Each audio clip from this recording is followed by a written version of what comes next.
Good morning, everybody.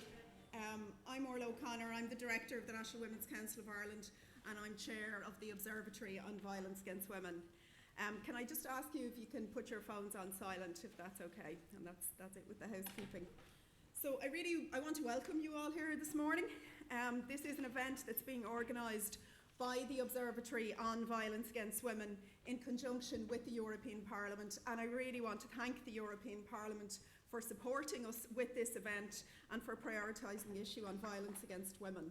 The event is about the Istanbul Convention, measuring the crisis, and I particularly also want to thank at the outset Jacqueline Healy from the NWCI team, who's been the key organiser for today. So the Irish Observatory on Violence Against Women, we're an independent network of grassroots and national organisations working on violence against women.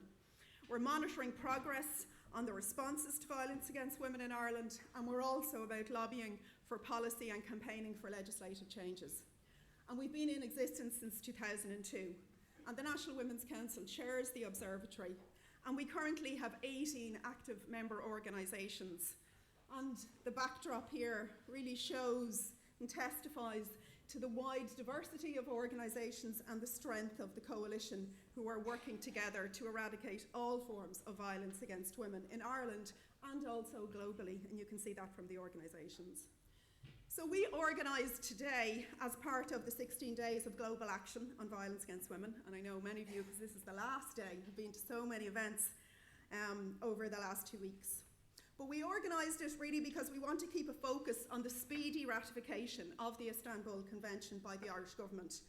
And as you know, after a very long campaign, the Irish government has signed the convention last year. And we're very delighted, and I'll introduce her in more detail later, to have Christina Olsen from the Council of Europe here today to talk about the convention. And in particular today, we wanted to explore the goal of establishing a gold standard of data collection and analysis by all the agencies who are working in the area of domestic and sexual violence. And I think it can't be emphasised enough the urgent need for proper data so that we do have a baseline to measure the impact of our policy and measures, also to measure the impact of the second national strategy on violence against women. And importantly, I think to assess the effectiveness of what we're doing on violence against women, of our policy, of our measures, and also of our services.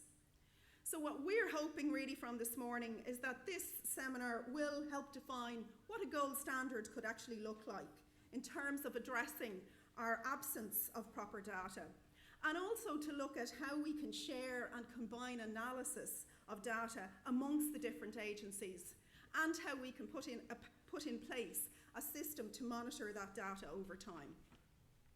So I'm going to first introduce you, and we're really grateful to have Minister for State for Justice and Equality, David Staunton, with us this morning. It was originally expected that Tánaiste would be here, and David has stepped in for the Minister, and we're really grateful for him for doing that, because we know that he had other engagements for today. And as you know, the Department is responsible for the ratification of the Istanbul Convention, but also we're very conscious, and we've worked with Minister Staunton in his former role as chairperson of the Oireachtas Justice Committee, where he really did prioritise the area of violence against women. So we're delighted to have you here today.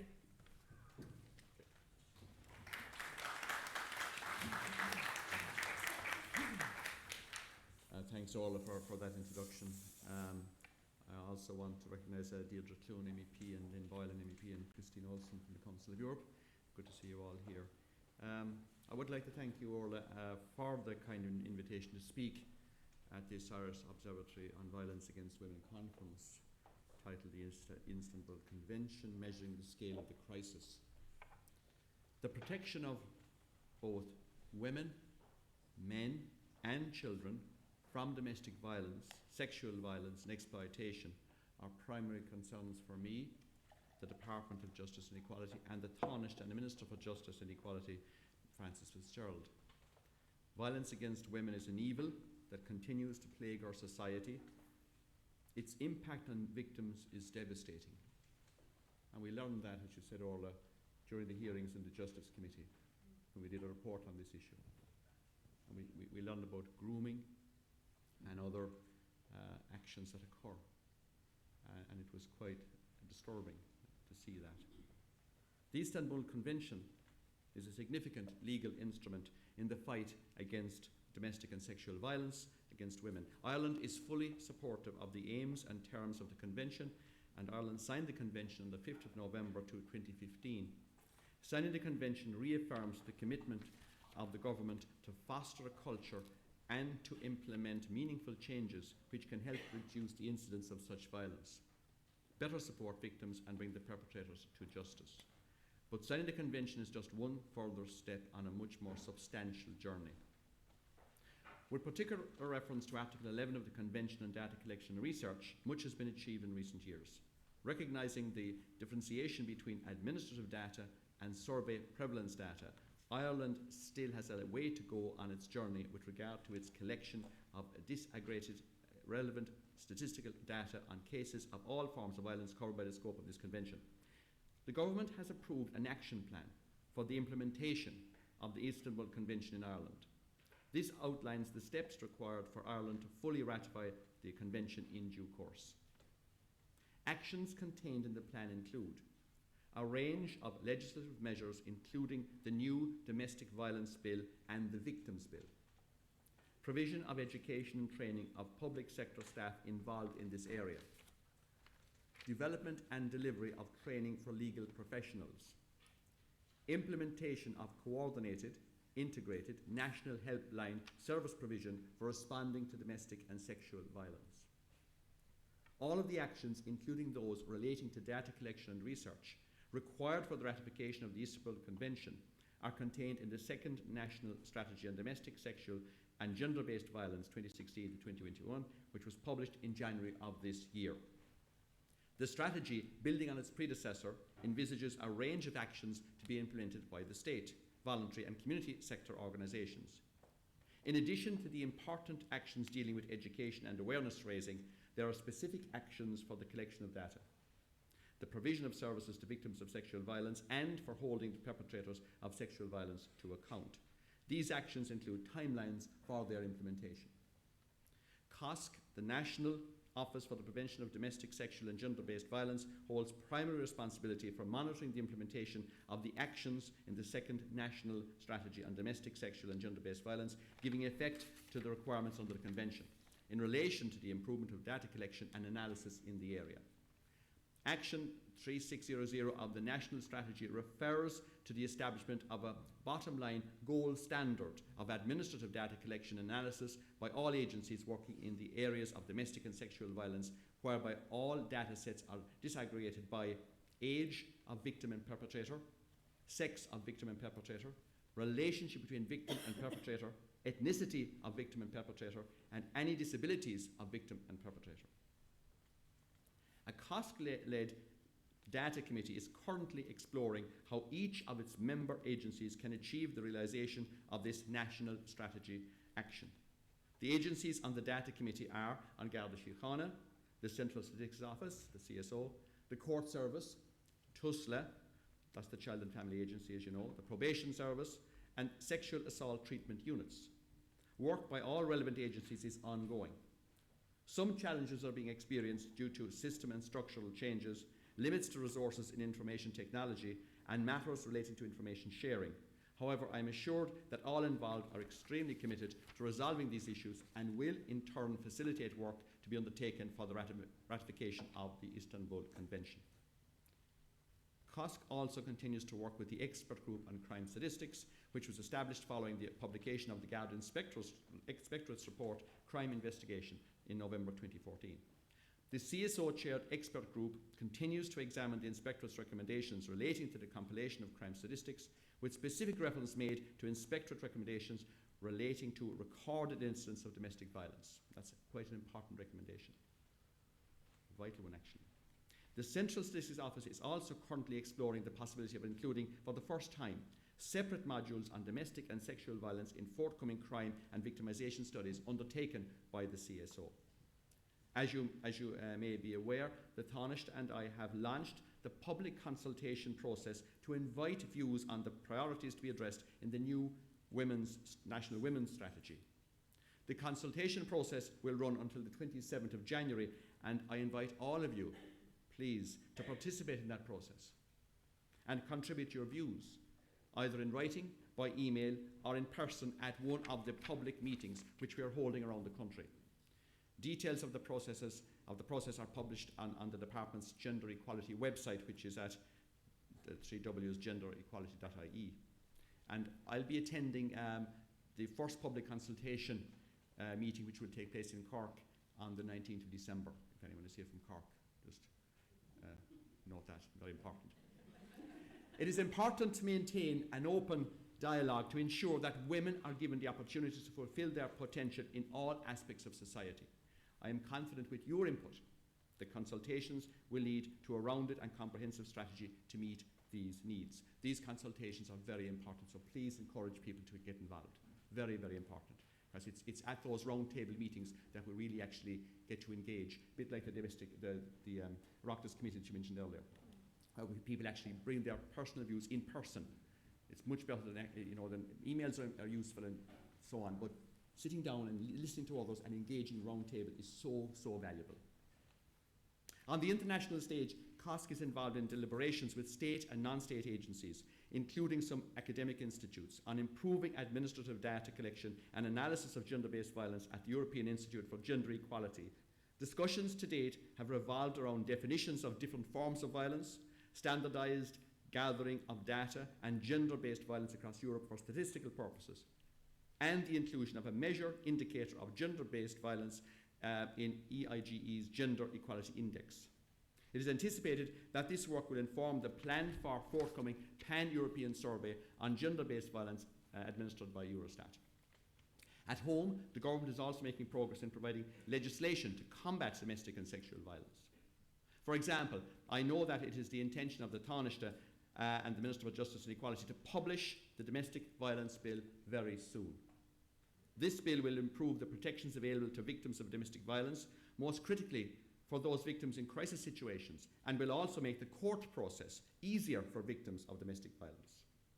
Another significant development in the fight against sexual violence is the Criminal Justice Sexual Offences Bill, which is progressing through the houses of the Oireachtas as we speak. The bill will provide for a new offence of purchasing sexual services. It also includes wide-ranging provisions to enhance the protection of children and vulnerable persons from sexual abuse and exploitation. The new Criminal Justice Victims of Crime Bill will be published in the near future. It will give effect to the EU Victims Directive, which came into force on the 16th of November last year. The directive introduces for the first time statutory provisions for victims of crime to make their experience of the criminal justice system less daunting. Administrative arrangements have been put in place by the criminal justice agencies to give effect to the provisions in the directive pending the enactment of the legislation. Now let me return to the core purpose of our discussions today. Knowledge and information are essential to making effective policies to prevent and combat domestic and sexual violence. Developing knowledge and the means by which to capture requisite information on victims and perpetrators of such violence enables policymakers to appraise developments on an ongoing basis and to amend and improve policy in the area as appropriate. Data collection and research are fundamental for the design of evidence-based policies and actions needed to guard and support victims and to eradicate domestic and sexual violence. Furthermore, data collection and research are necessary to ascertain whether policies are working towards preventing such violence. According to a recent report prepared by Professor Sylvia Walby, whom some of you know, commissioned by the Council of Europe, to be effective, the provision of information needs to be part of an integrated approach, duly taking into account practical developments. To this end, the Council of Europe Convention on Preventing and Combating Violence Against Women and Domestic Violence requires states, parties, to collect disaggregated, relevant statistical data and support research in the field of all forms of violence covered by the scope of the Convention. This is not just a goal to which we must all aspire, but an absolute imperative if we are to prevent such violence, or at the very least, protect those victims of violence and their families from further harm. So to conclude, I want to thank you again for the opportunity to be with you here today, and for the opportunity to outline some of the initiatives the government is taking in this important area. And I would like to thank the National Women's Council and the Irish Observatory on Violence Against Women for organising this event. to highlight the importance of adopting a practical approach to the collection and collation of data and information on violence against women as outlined in the Istanbul Convention. And I want to wish you every success today in your deliberations, Orla, and your team. And I hope that these deliberations will lead to better data collection and better informed policy as a result. I must apologise in advance for not being able to stay with you, but I have further engagements in Cork, so I must get back down. So you will excuse me, and I'm sure you'll understand. I look forward to working with you in the future on this and other issues. Thank you very much indeed. Thank you.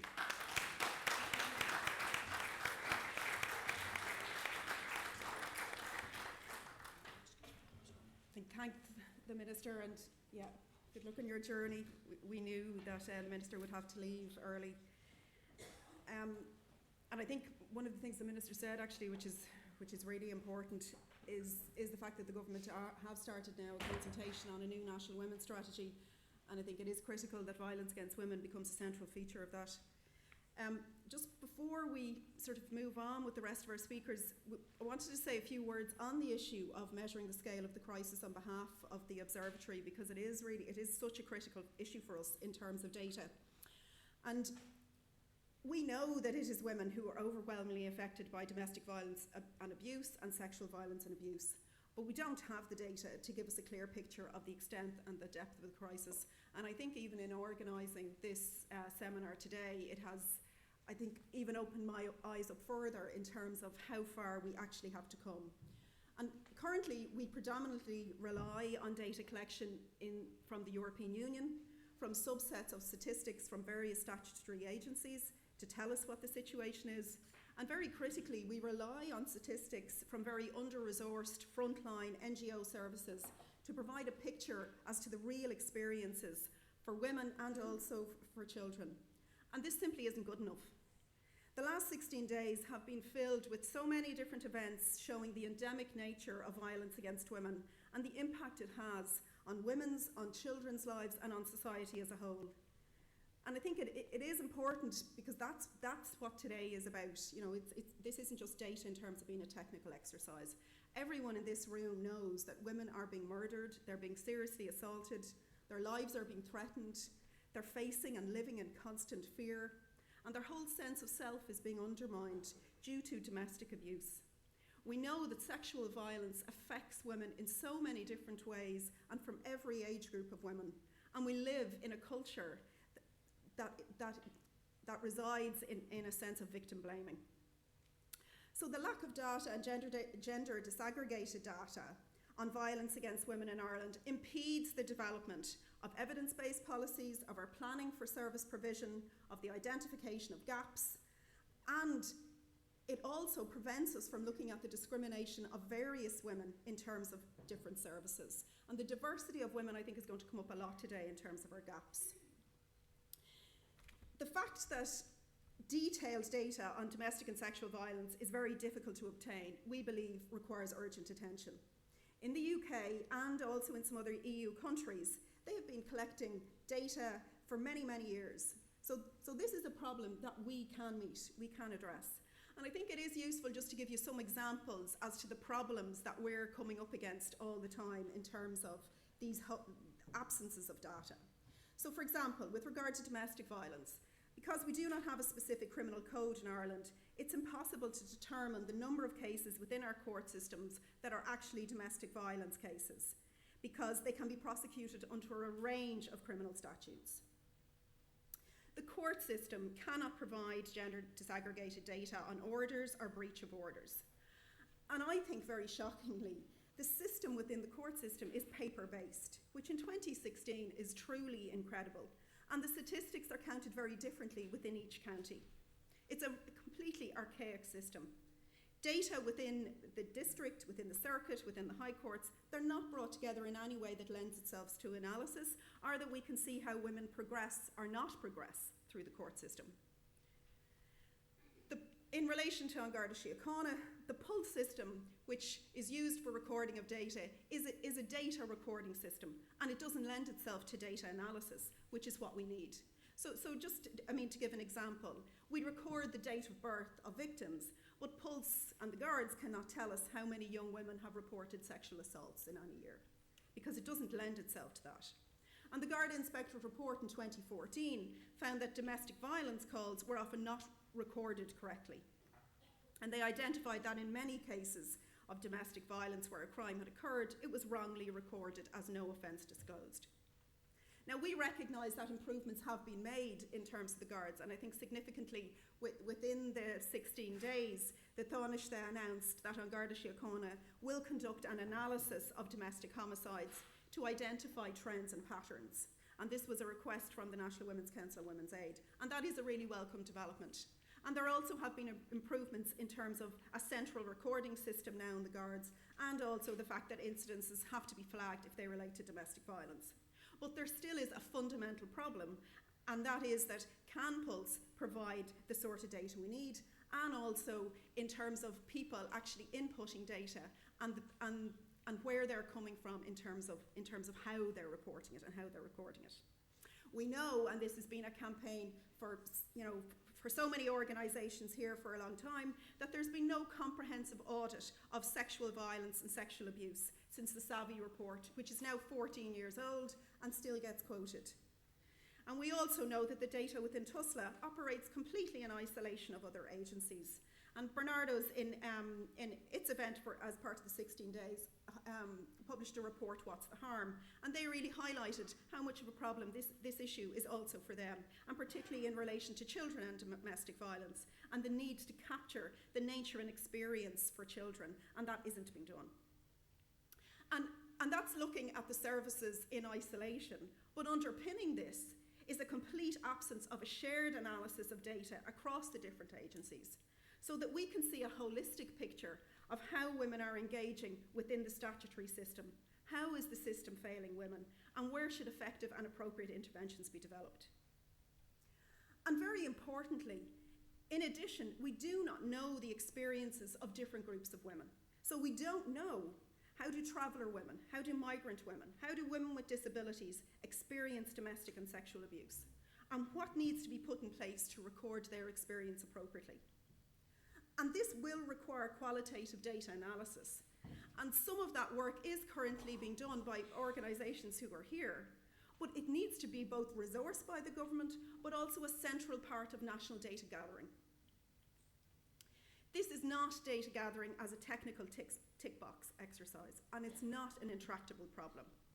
Accurate statistics are essential so that we can plan, deliver, and evaluate our responses to violence against women. And the Istanbul Convention requires quality data to be available to monitor effective responses. The European Commission has taken this three-pronged approach, which is in Article 11 of the Convention, which is about collecting data recorded by the authorities, such as the criminal justice system, health support services. Secondly, it's about carrying out surveys on women's experiences of violence throughout their lifetime. And thirdly, it's about conducting research into attitudes on violence against women. And we're saying that a similar approach, that's what we need to do in Ireland if we're going to live up to the standards within the Convention.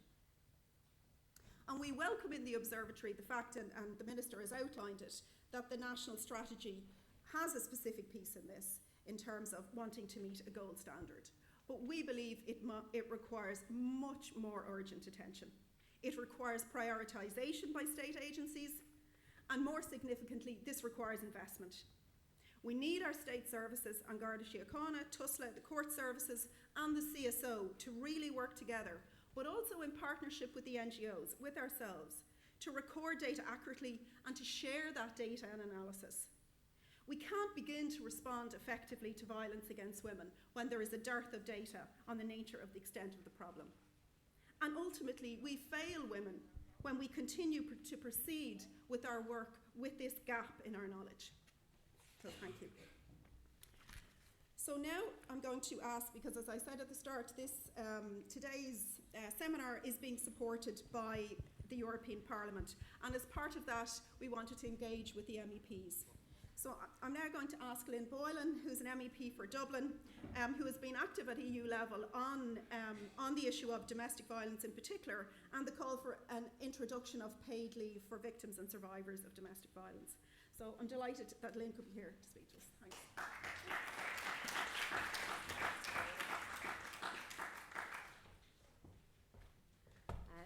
Thanks. Thanks, Orla, and I'd like to start by thanking the Irish Observatory of Violence Against Women and the European Parliament office in Dublin for the invitation to speak on a subject that is very important to me. And I know that politicians say that a lot, but domestic violence and gender-based violence is a subject that is very close to my heart. And it is something that happens everywhere, in every society, every EU country, regardless of your social background. And it is that very fact that it is so pervasive in our societies that we have seen calls and actions taken on the international stage to try to bring an end to the heinous crime that it is. And I was asked today to, I suppose, address some of the measures that are being proposed at an EU level and an international level. But I'd also like to reflect on how those measures are being implemented then nationally.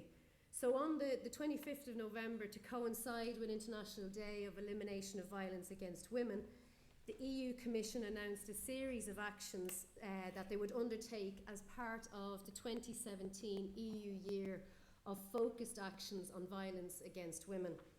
And as was the ambition outlined by the Commission is that they want to address the problems from all directions, from local authorities, national governments, and from civil society and NGOs.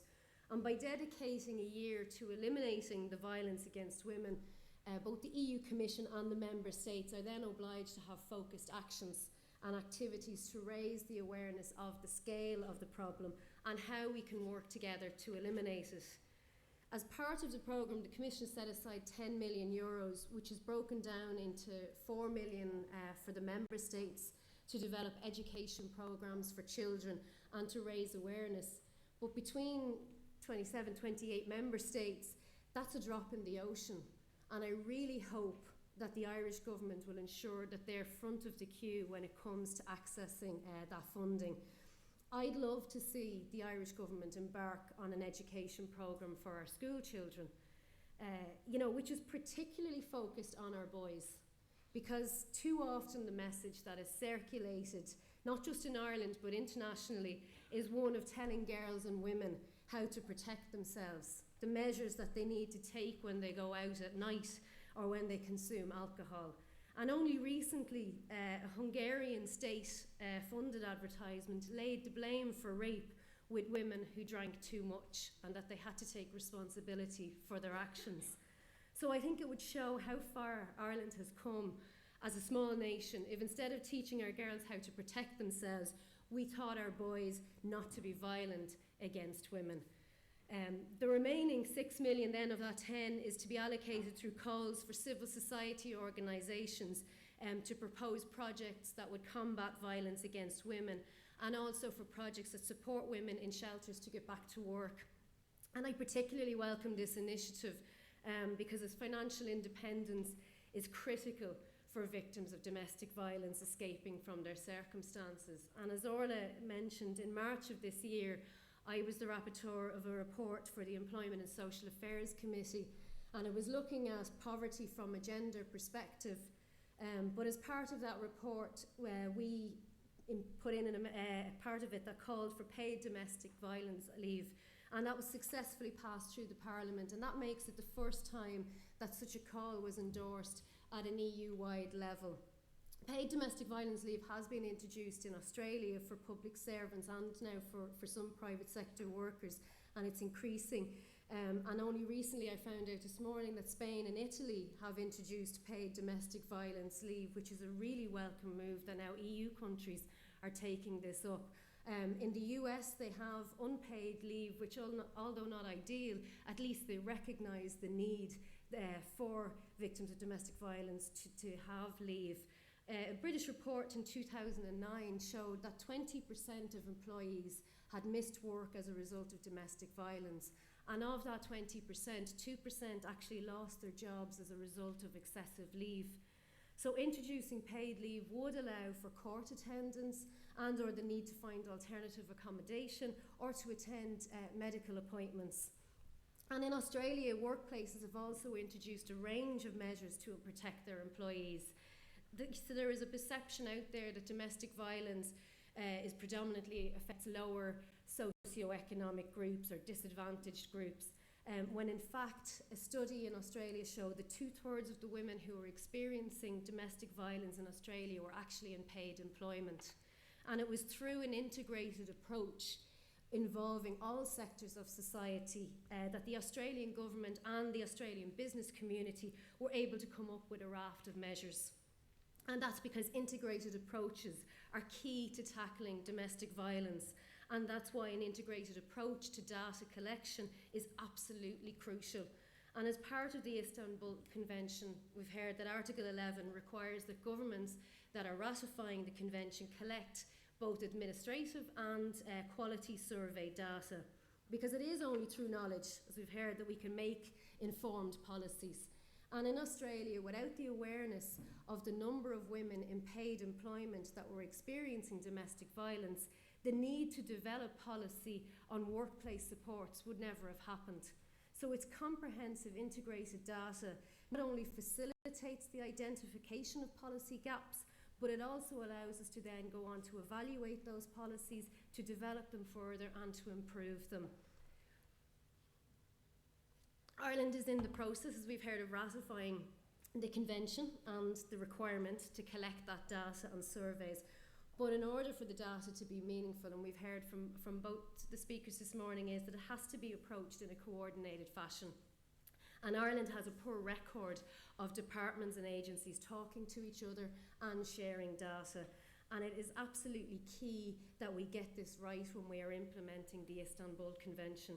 We have to ensure that the various departments, agencies, NGOs are collecting the disaggregated data by age, sex, ethnicity, disability and relationship using the same definitions and the same units of measurement. We do not need to reinvent the wheel here. There are examples that the EU across the EU of data collection. And again, talking about Spain, they've developed a central register for the protection of victims of domestic violence and gender-based violence as part of a broader movement to tackle gender-based violence. In Denmark, they've developed a unique encrypted ID system which allows the following of an individual's experience through the various administrative systems such as justice, health, housing. And this system allows then for a holistic policy development, because gaps or pitfalls within the system for victims are then tracked or flagged up. When it comes to the survey element of information collection, Britain does lead the way in this, in that it has, as part of its crime surveys since the mid-1980s, collected data, information on domestic violence, and that data has been used very successfully for many academic research. Denmark has also carried out surveys on domestic violence since the 1970s, but the problem there, and this is why it is so critical that we get this right, is that they use different methods along the way, and that has made it much harder to analyse trends, and therefore what they've done now in Denmark since the beginning of the 2000s is they've incorporated the surveys of domestic violence into their regular health surveys. So in Britain it's part of the crime survey, in Denmark it's part of the health survey, but it's regular and it's incorporated into them, and it's using the same units and definitions. So these examples highlight the need, as I said, for the data to be integrated and uniform. The EU in its most recent report on domestic violence also referred to the problems that a lack of comparable data causes in policy proposals taken at an EU level. And the Fundamental Rights Agency and the European Centre, or European Institute for Gender Equality, have gone some way in addressing this, but they can't do it alone and they can't go far enough. We need it to be done at a governmental level. And under that Article 11 of the Convention, the coordinating body for the collection of data, to quote the article, says, shall have the capacity to communicate directly and foster relations with their counterparts in other parties and agencies. And therefore, I suppose I would take this opportunity to urge that the Irish coordinating body, COSC, be very proactive in engaging with the relevant bodies to ensure that there is maximum cooperation in this key part of the convention. They have to ensure that all of the agencies are on board with the principle and the need for the data collection. They have to have an agreed method of that collection and surveying, and it has to be agreed without delay. and it has to be of the highest standard, taking from international best practice. Unless that is put up to the top of the list of priorities, the second action plan, it'll be very hard to analyse its success. So we need to get the data in place as soon as possible. In March 2016, the EU Commission then recommended that the EU as an entity in its own right would sign up to the Istanbul Convention, and I'd welcome this, but in order for it to happen, all member states have to have ratified the convention, and as it stands, only 13 member states have ratified. 13 others, Ireland included, have signed up or are in the process of ratifying, and at various scales along the way. But there are still 2 member states that have not even gone as far as signing the Istanbul Convention, and that's the Czech Republic and Latvia. So it's unlikely that the EU will sign up to the convention in the near future. So that's why it makes it all the more important that Ireland ratifies without delay. Other practical measures that the EU has introduced on gender-based violence is through the Victims' Rights Directive, which I believe, again, Ireland is in the process of transposing. And this directive establishes minimum standards on the rights, support and protection of victims of crime all along the criminal procedure, from the point of when they walk into a police station and report a crime, to the investigation, throughout the trial process, and right up until the offender is released. And this directive puts a strong emphasis on access to appropriate support for women and children, and member states are required to provide appropriate access to shelters for domestic violence, and this is something that's also reinforced in the Istanbul Convention. But in Ireland we have a chronic lack of space in our shelters. We have thousands of women turned away every year, and it's further compounded then by the housing crisis, which is preventing women from leaving the emergency shelter and moving on to permanent accommodation. And we also must reform the housing system at local authority level, where women who are fleeing the family home cannot declare as homeless because they are leaving a house. So this goes back to the lack of integration between the various agencies, and why the data collection and sharing is so important when we're developing policy that will be holistic. And finally, another welcome development that has come into force only since January 2015 is the mutual recognition of protection measures in civil matters. And this is a legal instrument which will ensure that measures such as restraining orders or barring orders issued in one member state will be recognised in another, with a minimum amount of bureaucracy involved.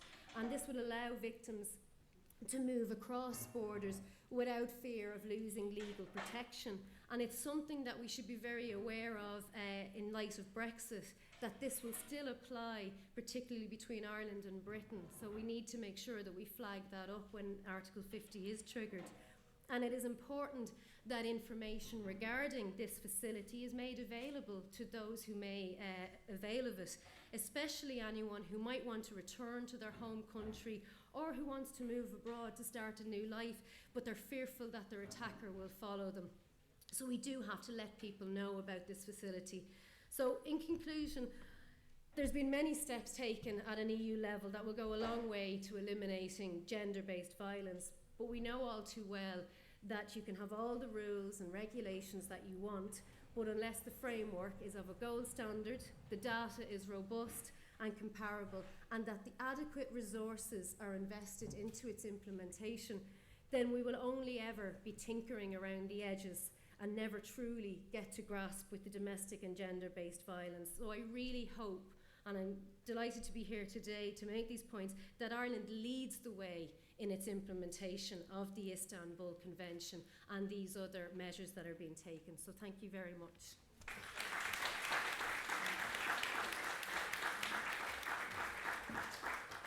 Thank you, Lynn, and I think it was really useful in terms of just giving really clear examples of how improved data can shape progressive policies, but also as well the fact is that there are systems in other countries that have been there for quite a while, and yeah, we don't have to reinvent the wheel, so thank you. I now have a real pleasure in introducing you to Christina Olsen, who's here from the Council of Europe, and Christina has worked for 10 years in the Directorate of Legal Advice, and she then moved to the Council of Europe. And having met with Christina last night, I think you're really going to find her input very informative, because she really brings a wealth of information in terms of the implementation of the Istanbul Convention. So thank you, Christine. Thank you. Good morning, ladies and gentlemen. I'm very glad to be here with you to speak about the Istanbul Convention and how it can help states uphold and protect women's rights to live a life free of violence. The Istanbul Convention has come to be recognized internationally as the most comprehensive treaty on the issue of violence against women.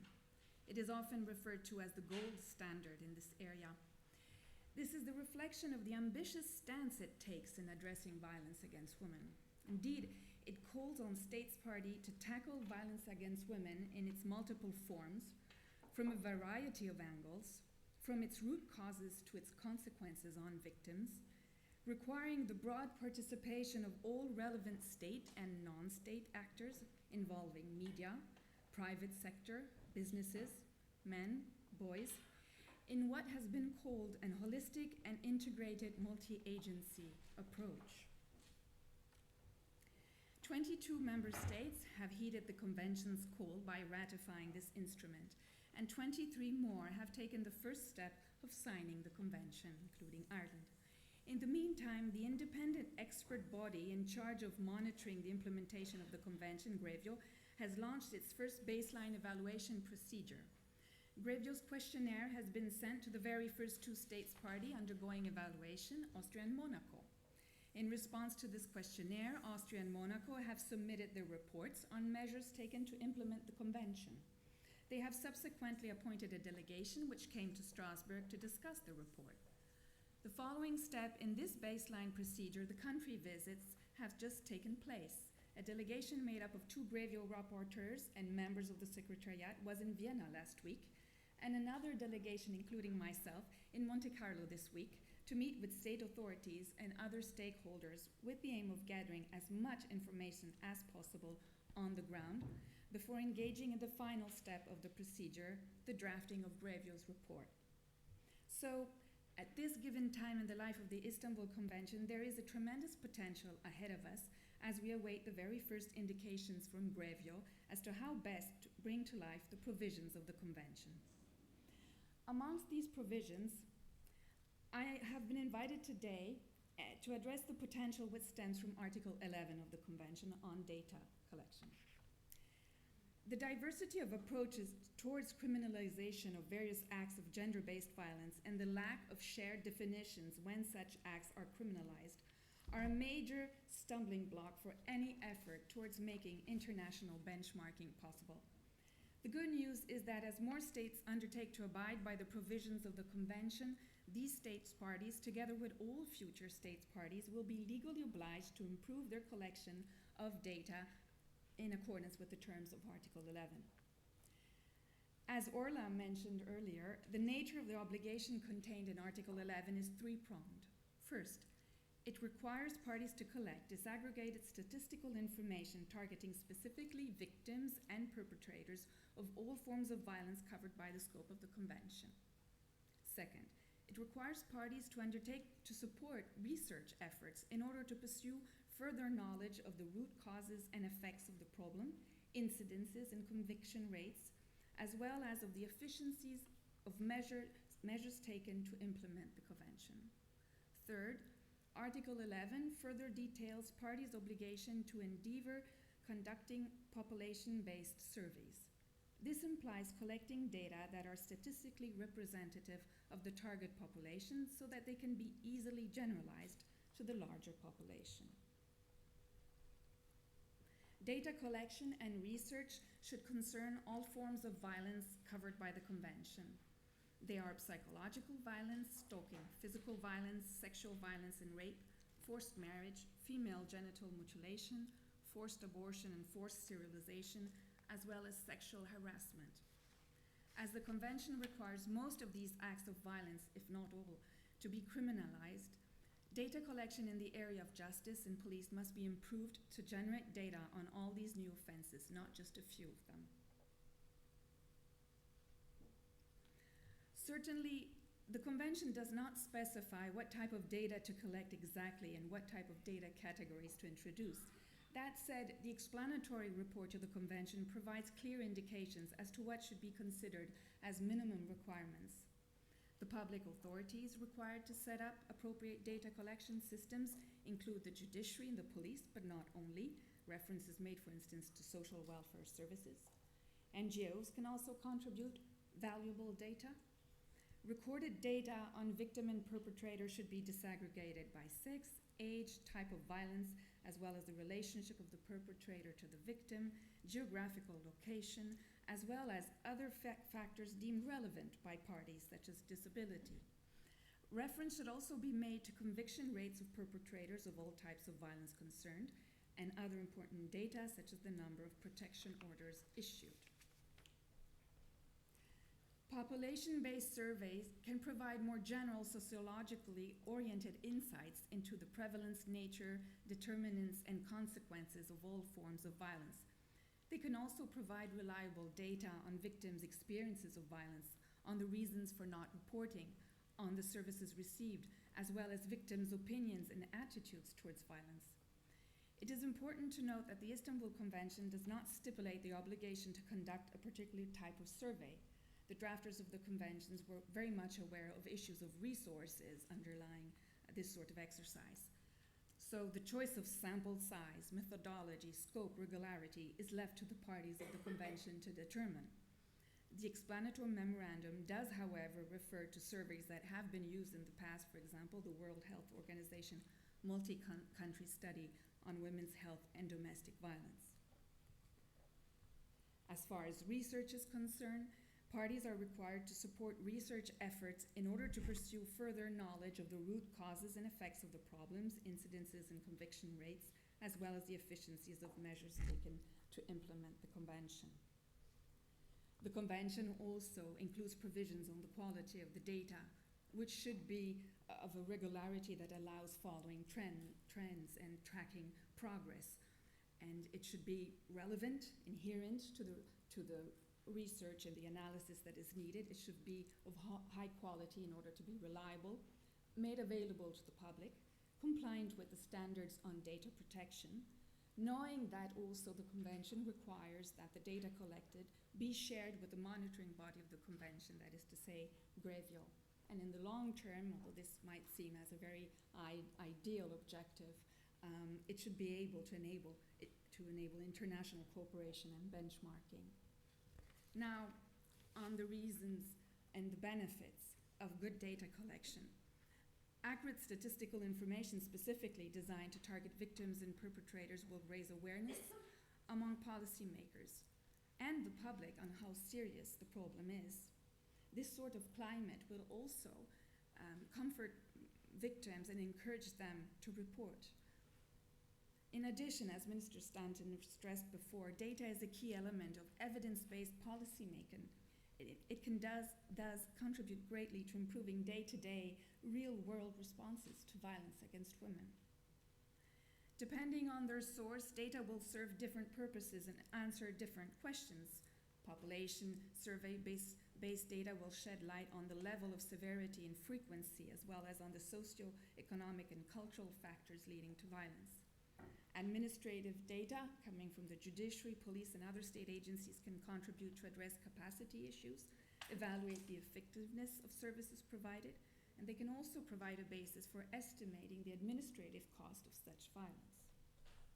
Now, as mentioned before, the Convention does not provide a specific answer as to the question of how to go about putting into practice parties' undertakings under Article 11. It does, however, offer several clues as to possible starting points. A first clue can be found in Article 10, which requires the establishment or the designation of one or more coordinating body responsible, among other duties, for coordinating the collection of data. Such a body can give impulse to the process of ensuring that data is relevant to the wider purpose of ending violence against women, beyond the specific limited purposes of individual agencies. Prior to coordinating the collection of data, such body could be entrusted with the task of drawing up a picture of the situation as regards the various existing systems, whether governmental or not, for collecting data. It could map the many mechanisms in place, and in doing so answer questions such as what data is collected, what variables are used, is data collection systematic, and so on. The coordinating body could also play a role in providing guidance to these various agencies.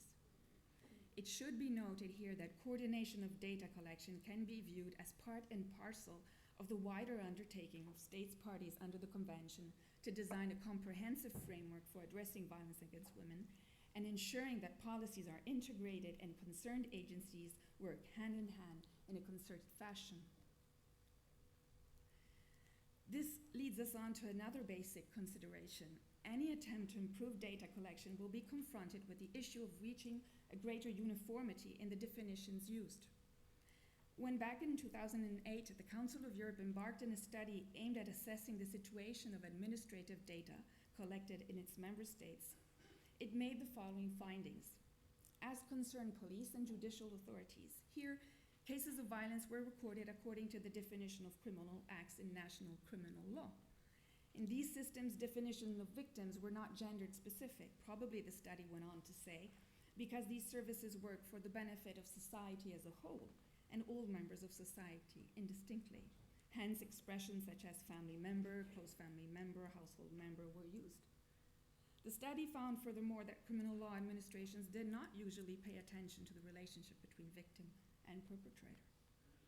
As concerns healthcare services, instances of violence were defined in medical terms based on the type of injuries diagnosed. As concerns shelters, telephone helplines, and other services, yet other definitions of violence have been found to be commonly in use in this third area of intervention. Often definitions depended on the purpose and the specific target group of the service at hand. Not surprisingly, in the area of domestic violence, it appeared to be common that data recorded the sex of the victim. As to how to handle such wealth of differences in approach, the study concluded that a realistic objective would be to introduce uniform definitions for each area of operation, so that, for example, all courts, all hospitals, and all shelters in one country or in different countries would use uniform definitions. This would facilitate comparisons not only between courts, hospitals, or shelters in one country, but also between countries.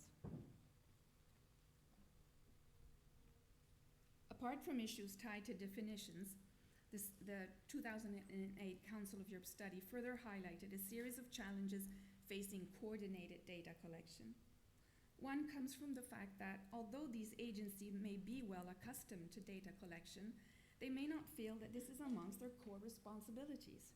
This in turn might lead to incorrect, unreliable registration data.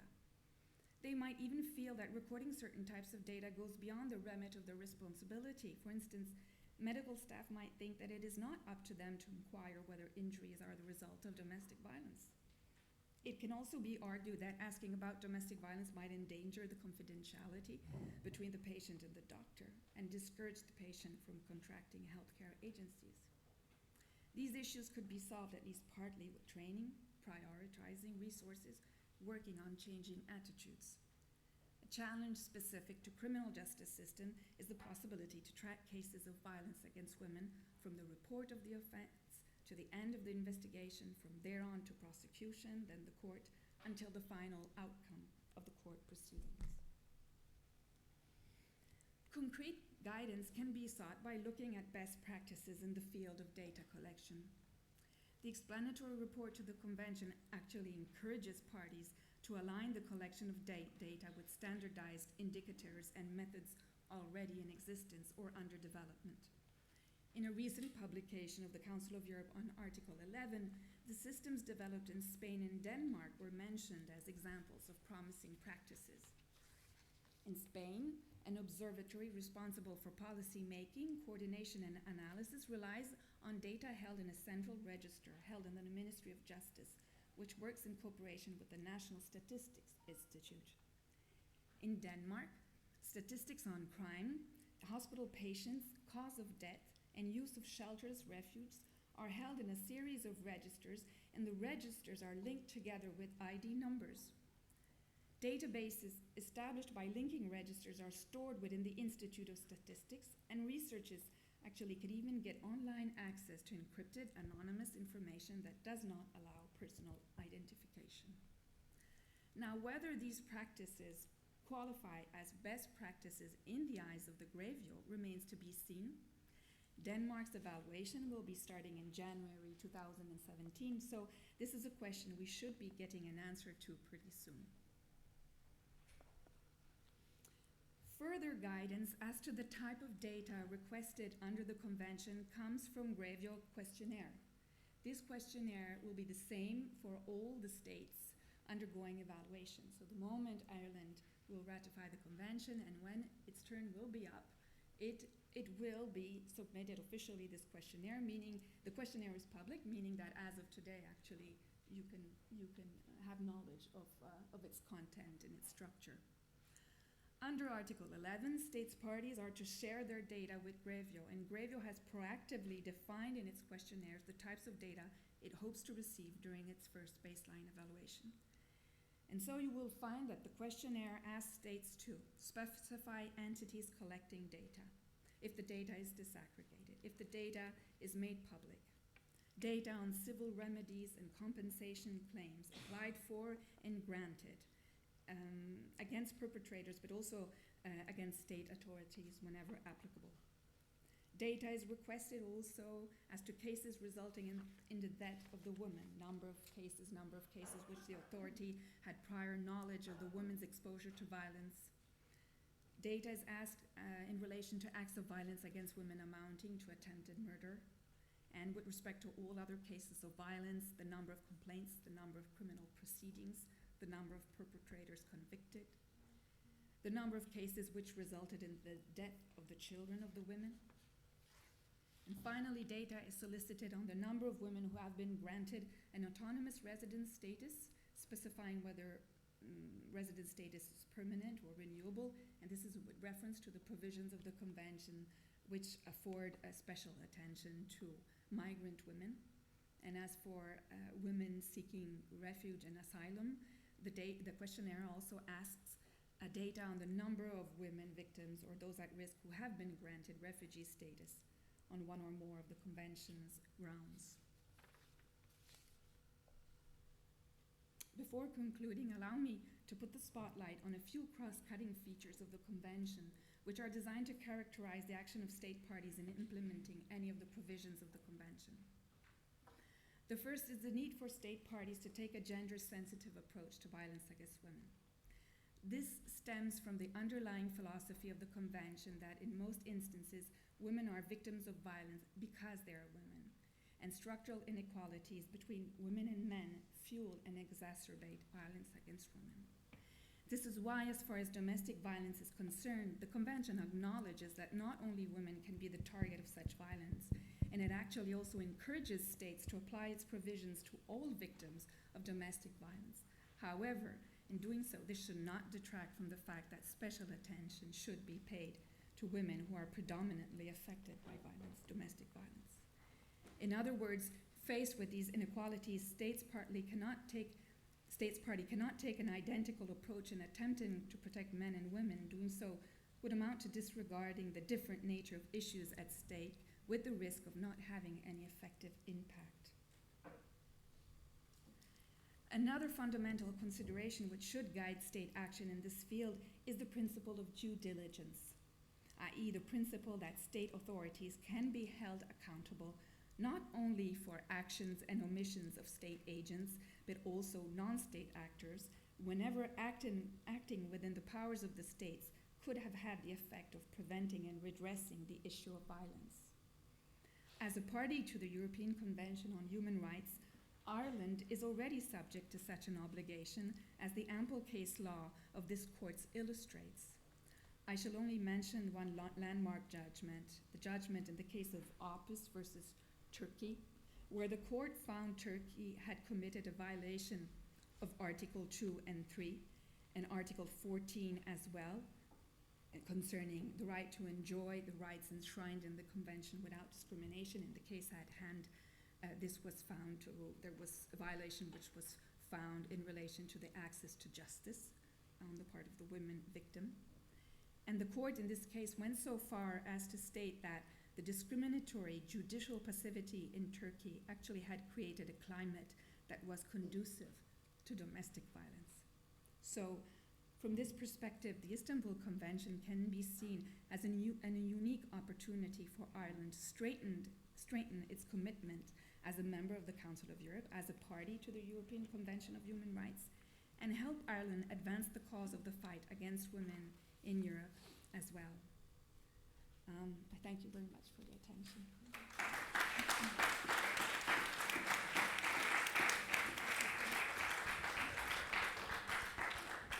Thank you, Christina. And we're going to take some time now for questions that you might have for Christina and also for Lynn. And then we'll be breaking for coffee. So there is a roving mic, I think, somewhere. Is it? Yeah. Yeah, there's a roving mic. And if you want to, if you want to say your name and if you're from an organisation, just to let us know. Yep, far away. Good morning. My name is Tessa Collins from Pavy Point Traveller and Roma Centre. I would like to thank the guest speakers here this morning. But my concern is when we speak about data collection would be within the travel community and Roma community, there should be an ethnic identifier there put in place in any service, and especially in the area of violence against women. But this should be done in order with a human rights frame, because at the moment it has been introduced into secondary schools, but it's only travellers that is getting asked the question. So again, travellers feel that they're being more is targeted, more so than helped. So I think where data is getting collected, it's important that people is explained to properly and where this data is going to and what the benefits is there for. Thank you. Okay, thanks, Tess. I'll take a few questions before going back to Christina and Lynn. Yeah, Margaret there next to Tess. Thank you to all of the speakers for giving us such comprehensive information in terms of what needs to be done and the range of different things.